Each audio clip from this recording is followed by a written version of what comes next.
Hello everyone, मैं हूं Avinash. Welcome to my channel. और इस वक्त मैं हूं शिव की नगरी, मोक्ष की नगरी वाराणसी में।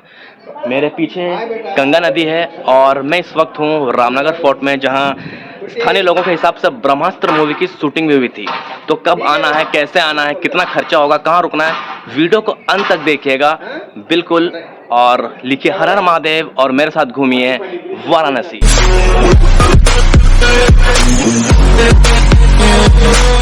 तो अभी मैं हावड़ा स्टेशन पे हूँ और अगर आपको वाराणसी जाना है तो आपके पास तीन मार्ग है। या तो आप हवाई मार्ग ले सकते हैं, या तो आप रेल मार्ग ले सकते हैं, या तो आप सड़क मार्ग ले सकते हैं। अगर आपकी सिटी से बसेस वेल कनेक्टेड हैं तो आप बस से जाइए। दिल्ली से रेगुलर बस चलती रहती है।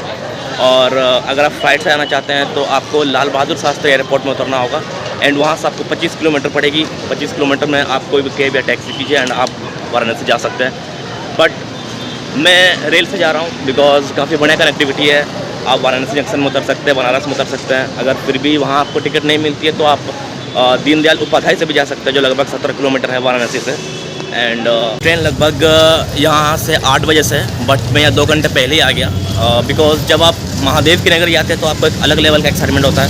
सो मेरी ट्रेन आज रात 8 बजे से और वो कल सुबह 9 बजे तक मुझे वाराणसी के शहर पहुँचा देगी।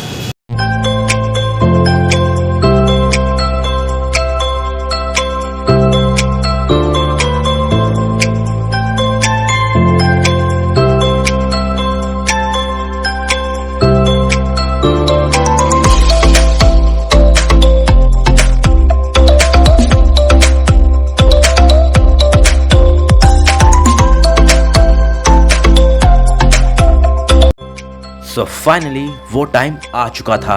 मेरी ट्रेन पहुंच चुकी थी और अब मैं निकल रहा था वाराणसी के लिए। वाराणसी पहुंचने के बाद अब मैं सीधा चल पड़ा गदौलिया चौक के लिए, रूम्स के लिए। सुबह के 9:30 बज रहे और फाइनली मैं वाराणसी जंक्शन पहुंच चुका हूं और अभी मैं जाऊंगा सीधा रूम्स के लिए। ऐसे तो आपको यहाँ पर रूम्स की कमी नहीं मिलेगी। प्राइवेट होटल, धर्मशाला, गेस्ट हाउस सारे आपको मिल जाएंगे। बट मैं जाऊँगा सीधा यहाँ से गदौलिया चौक। गदौलिया चौक से जो मंदिर का डिस्टेंस है वो वॉकेबल डिस्टेंस है और वहाँ पर सारे तरह का आपको रूम्स मिल जाएंगे। तो मैं अभी यहाँ से ऑटो लूँगा और गदौलिया चौक की तरफ बढ़ूँगा। उस दिन काफ़ी भीड़ होने की वजह से कोई भी वाहन गदौलिया चौक तक अलाउड नहीं थे, तो हम गिरजा मोड़ में उतर कर ही गदौलिया मार्ग तक पैदल चलने लगे। तो फाइनली मुझे रूम मिल गई है और पता नहीं बट आज काफ़ी रश था तो रूम मिलने में प्रॉब्लम भी हो रही थी। बट यही है, आखिर मुझे रूम मिल गई गदौलिया चौक के नज़दीक ही। और काशी विश्वनाथ का जो गेट नंबर 1 है वो रूम के सामने ही है। सो बहुत बढ़िया लोकेशन पे रूम है।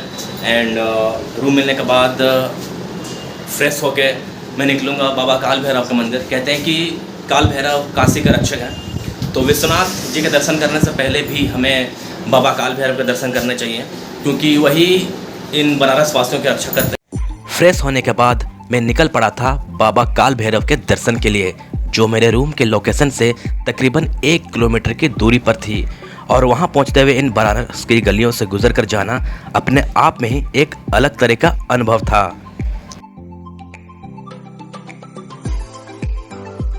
काल भैरव के मंदिर में पहुंच चुका हूं और अभी जा रहा हूं लाइन में लगने के लिए। तो काफ़ी भीड़ की वजह से लाइन बहुत लंबी है, तो देखते हैं कितना टाइम लगता है। काफ़ी भीड़ होने की वजह से हमें लाइन में लगे हुए तकरीबन 1.5 से 2 घंटे हो गए थे।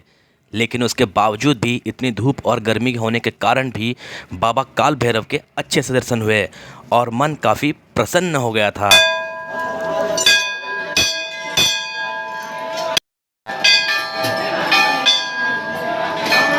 तो काल भैरव जी का दर्शन हो चुका है। भीड़ थी आज, जैसा कि आपने देखा भी होगा, मैंने आपको पूरे अच्छे से दिखाया जितना हो सका। भीतर फ़ोन की अनुमति नहीं थी, बट इस तरह से मैंने उनसे थोड़ी परमिशन लेके जितना हो सका मैंने आपको दिखाने की कोशिश की। श्री काल भैरव दर्शन के बाद मैं बढ़ रहा था रामनगर फोर्ट की ओर, जो श्री काल भैरव टेम्पल से 8 किलोमीटर दूरी की स्थित पर है। लेकिन उससे पहले मैंने अपनी जर्नी की शुरुआत की बनारस की फेमस लस्सी के साथ। तो ये है बनारस की लस्सी, टेस्ट करते हैं। बहुत बढ़िया है, अच्छा है और मज़ा आ गया था यार। इतनी गर्मी में अगर आप ट्रेवल कर रहे हो और बनारस की लस्सी नहीं पिए तो क्या फील है, मज़ा आ गया। लस्सी पीने के बाद अब मैं अंदर प्रवेश कर रहा था रामनगर फोर्ट के, जो तुलसी घाट के अपोजिट में है और इसका निर्माण काशी नरेश बलवंत सिंह ने राजपूताना शैली से 1750 में बनवाया था। स्थानीय लोगों के हिसाब से इस किले का निर्माण चुनार के बलुआ पत्थर से किया गया था। मैंने टिकट लिया था म्यूज़ियम के लिए और म्यूज़ियम में मुझे वीडियोग्राफी अलाउड नहीं थी, तो मैं वहाँ आपको दिखा नहीं पाया, बट उसके जैसे मैं बाहर आया तो मैं उसके बाहर का सीन मैं आपको दिखाने की कोशिश करूँगा जो इस किले में है।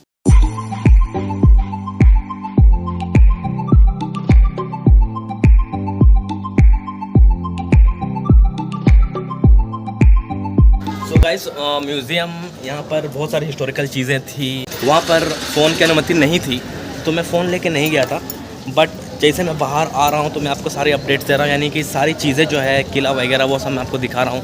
ये पूरा जो किला है वो सेक्शन ऑफ म्यूज़ियम्स में बटा हुआ है। अंदर मुझे फ़ोन लेने की इजाज़त नहीं दी जा रही है, बट जैसे मैं बाहर आ रहा हूँ वैसे ही मैं आपको दिखाने की कोशिश कर रहा हूँ कि आप क्या देख सकते हैं। यह म्यूज़ियम में आपको 17वीं शताब्दी से लेकर 19वीं शताब्दी तक के चीज़ें देखने को मिलेगी, चाहे वो हाथी दांत के काम हो, शादी की पालकियाँ हों, पुराने कपड़े हों या फिर पुरानी बंदूकें, तलवारें, तोप इत्यादि वगैरह के कलेक्शंस आपको अच्छे खासे म्यूज़ियम में देखने को मिल जाएगी। यहाँ आपको पुरानी कारों का कलेक्शन भी दिख सकता है, जो विंटेज कार वगैरह होती है वो भी आप देख सकते हैं।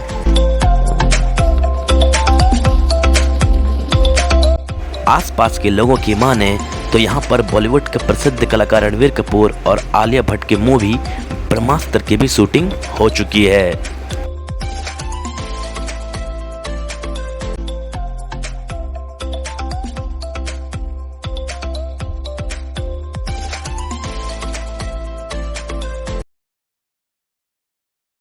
मैं अभी फोर्ट से निकल रहा हूँ और गर्मी थी तो मैंने पानी भर लिया है।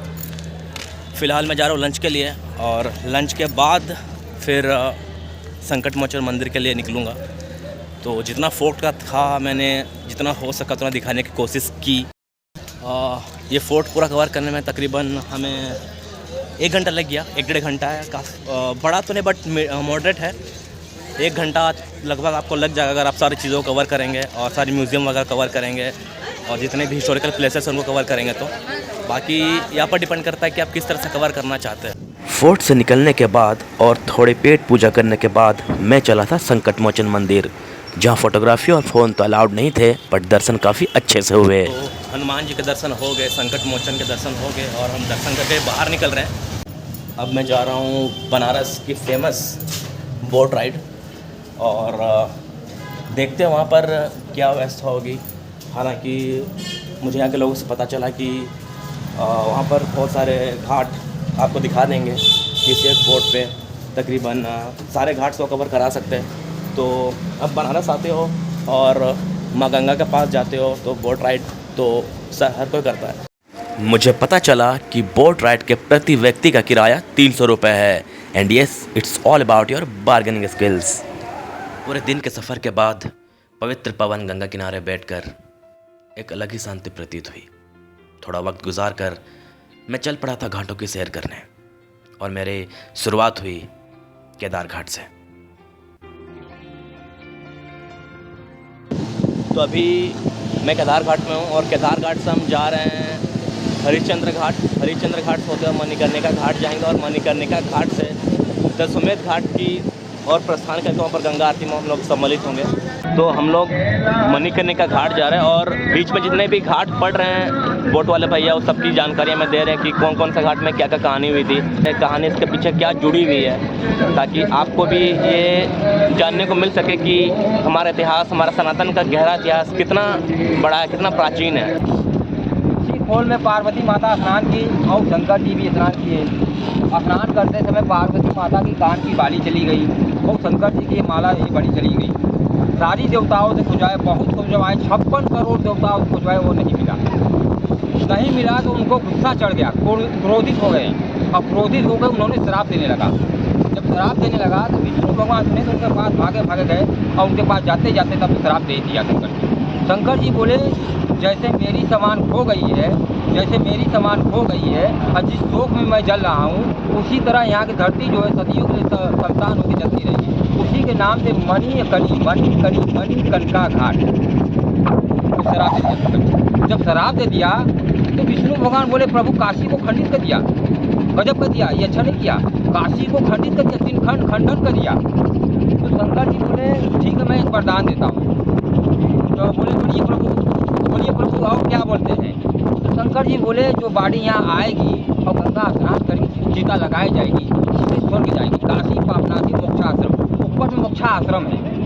राजा महाराजा अपने पूर्वज को जो 1 घंटे मरने वाले हैं, 1 दिन में मरने वाले, 1 माह में मरने वाले, यहाँ ले आके जमा कर देते, पैसे जमा कर देते। जब उनकी मुक्ति हो जाती है तो उनको संदेशा मिलता है, फोन मिलता है, वो आते हैं, उनका संस्कार होता है और उनकी राख हड्डी यहाँ विसर्जन होती है इसमें।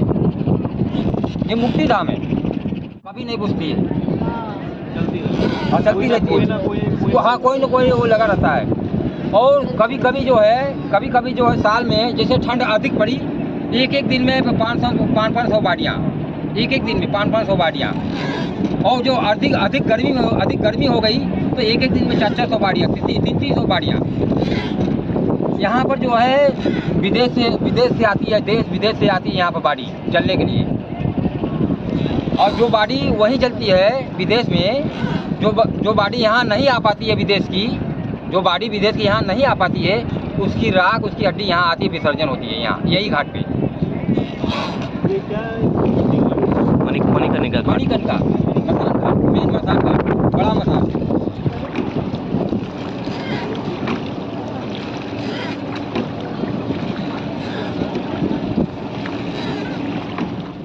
मणिकर्णिका घाट के सामने ही रत्नेश्वर मंदिर था, जिसके झुकाव का कोण 9 डिग्री पर था। 7 wonders of world leaning tower of पिसा, जिसका टिल्ट एंगल 4 डिग्री है, यह उससे भी 5 डिग्री के अधिक कोण पर झुका हुआ था और टिका भी हुआ था। इसे देखने के बाद वाकई में यह कमाल का था। शाम होने को आ रही थी और मैं बढ़ रहा था दशाश्वमेध घाट की ओर गंगा आरती में सम्मिलित होने, जहां गंगा आरती की तैयारियां वगैरह शुरू हो गई थी।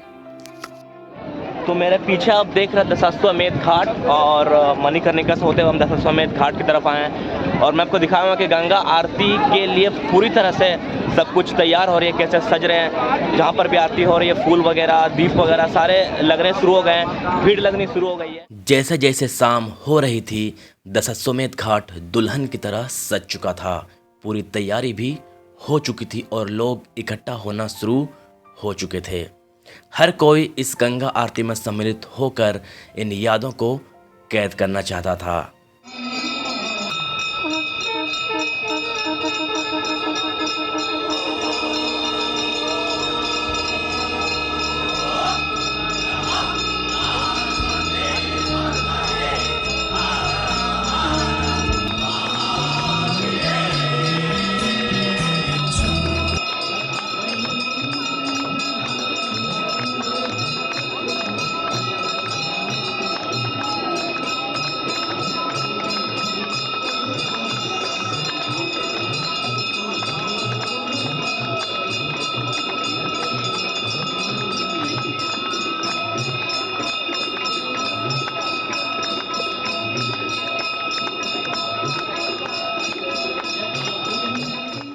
कुछ ना भूलने वाले पल और यादें ज़िंदगी में हमेशा रह जाती है। गंगा आरती में मौजूद रहना शायद उन्हीं पलों में से मेरे लिए एक था, और मैं बस यही प्रार्थना कर रहा था कि भविष्य में अगर कभी मौका मिले तो मैं फिर से इस आरती में मौजूद रह सकूं। आरती खत्म होने के बाद मैं बढ़ रहा था अपने रूम की ओर, जहां मुझे अगले सुबह बाबा विश्वनाथ के दर्शन के लिए निकलना था, जिसके लिए मैं मुख्य तौर पर वाराणसी आया हुआ था। मेरी योजना बाबा के दर्शन करने की आज ही थी, लेकिन अत्यधिक भीड़ होने की वजह से मुझे लगा कि अगले सुबह दर्शन करना ज़्यादा बेहतर होगा। सुबह को होने वाली आरती और वीआईपी दर्शन के टिकट्स आपको यहीं से मिल जाएंगे, जिसके कॉस्ट 300 और 500 रुपये पड़ेंगे। ये आप ऑनलाइन भी बुक कर सकते हो, लेकिन सुबह अधिक भीड़ नहीं होने की वजह से मैं नॉर्मल लाइन में ही लगना बेहतर समझा और गेट नंबर 4 में चल पड़ा कुछ धतूरे, बेलपत्र और दूध लेकर दर्शन के लिए। बाबा विश्वनाथ का दर्शन हो चुका है और बहुत ही बढ़िया दर्शन हुए हैं। गेट नंबर 4 से आप लाइन लग सकते हैं। सुबह सुबह में अधिक भीड़ होती नहीं है, मुश्किल से 1 या 1.5 घंटा लगेगा। काशी विश्वनाथ 12 ज्योतिर्लिंग में से एक है और काशी प्राचीन शहरों में से एक। कहते हैं कि काशी की रचना स्वयं देवों के देव महादेव ने की थी। हर हर महादेव, हर हर महादेव। दर्शन करने के बाद हम निकल रहे थे सारनाथ की ओर, जहां गौतम बुद्धा ने बोध गया में ज्ञान प्राप्ति के बाद अपना पहला उपदेश दिया था। सारनाथ श्री काशी विश्वनाथ के मंदिर से तकरीबन 8 किलोमीटर की दूरी पर स्थित है और यहाँ पहुँचने के लिए आपको ऑटो रिक्शा जैसे साधन आसानी से मिल जाएंगे। यहाँ आपको गौतम बुद्धा के दिए गए उपदेश जगह जगह लिखे हुए मिल जाएंगे, साथ में उनके शिष्यों की जानकारियाँ, उनकी मूर्तियाँ वगैरह भी देखने को मिल जाएंगे। यहाँ आपको गौतम बुद्धा के जीवन की कहानियाँ चित्र के द्वारा दीवारों में भी देखने को मिल जाएगी, जो वाकई में काफ़ी आकर्षित लगती है।